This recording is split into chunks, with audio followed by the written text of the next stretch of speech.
জিয়াগঞ্জ বাহাদুরপুর অঞ্চল অর্থাৎ জিয়াগঞ্জের শিবিরে জনকল্যাণ আলো ফাউন্ডেশনের উদ্যোগে বাল্যবিবাহ প্রতিরোধ এবং সেফ ড্রাইভ সেফ লাইফ ও মা ও শিশুর পুষ্টি এবং মাদকদ্রব্য ও নেশামুক্ত সমাজ, বাল্যবিবাহ, নারী পাচার রোধ এই সমস্ত বিষয় নিয়ে আলোচনা করা হয়। এছাড়াও আগামী দিনে পাড়ায় পাড়ায় জনকলের আলো ফাউন্ডেশনের মধ্য দিয়ে সুস্থ সমাজ, সুস্থ পরিবার এবং সুস্থ সামাজিক ব্যবস্থা আলোচনা করা হবে বলে জানায় ফাউন্ডেশনের কর্ণধর ডাক্তার শফিকুল ইসলাম। এই দিনের এই কর্মসূচিতে উপস্থিত ছিলেন ফাউন্ডেশনের কর্ণধার অর্থাৎ চেয়ারম্যান ডাক্তার শফিকুল ইসলাম, প্রভাতী মণ্ডল, রাধারানী মণ্ডল, পায়েল মণ্ডল, এছাড়াও আরও অন্যান্য নেতৃত্বরা। দেখুন সেই ছবি বাংলা নিউজে। একটা হচ্ছে শিক্ষা আর একটা স্বাস্থ্য।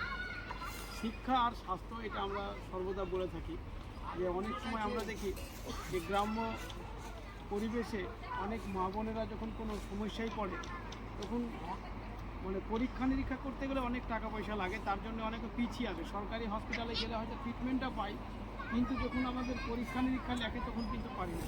যেমন আজকে দুটো কাগজ আমার কাছে এসছে, এমআরআই লিখেছে, বলেছে বাইরে করে নি লালবাগ হসপিটাল। তাহলে একটা মানুষকে এমআরআই লেখা মানে ওই লিখে দিয়েছে ডাক্তার শেষ, কিন্তু 7,500 টাকা লাগবে ওটা করতে।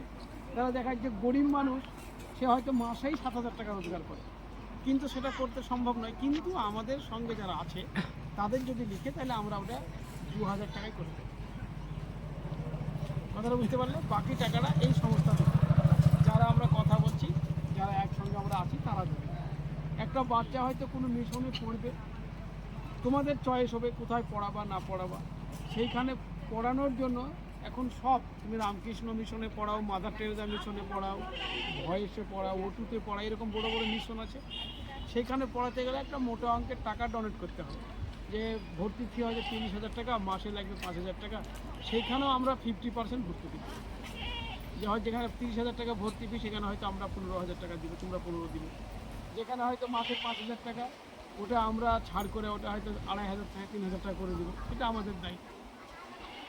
এছাড়া কোনো মেয়ে যদি নার্সিং পড়ে, কেউ যদি মনে করে যে আমরা ফার্মেসি পড়ব, সেগুলো আমরা ব্যবস্থা করে দেবো এবং আমরা খরচায় আমরা যোগাযোগ করি।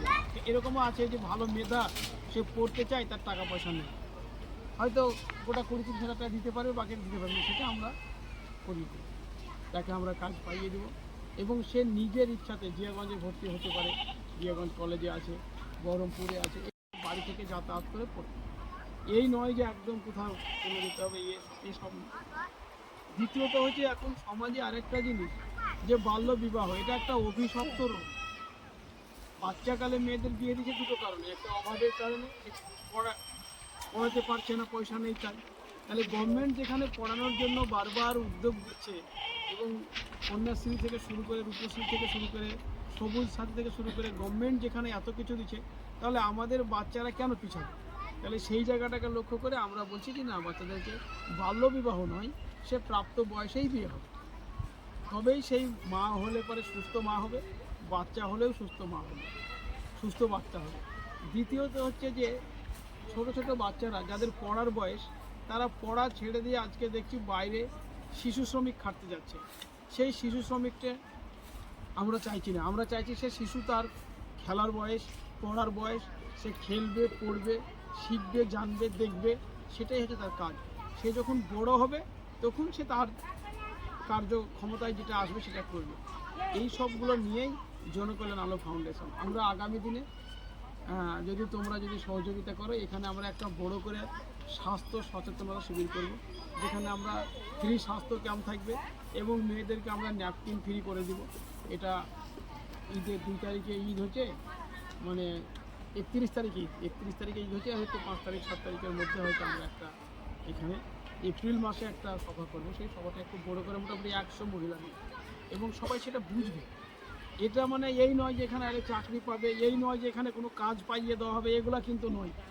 আমরা সমাজে সব থেকে বড় অনেক মায়েরা অসহায় হয়ে যায় যে মাদক দ্রব্য নিয়ে, যে বাড়িতে পুরুষগুলো বা কোনো ছেলেরা যেভাবে মাদক দ্রব্যে মাতাল হয়ে সংসার নষ্ট করছে, এই জায়গায় আমরা রুখে দাঁড়াবো এবং তোমরা স্বাধীনভাবে এখানে রুখে দাঁড়াতে পারবে। কেননা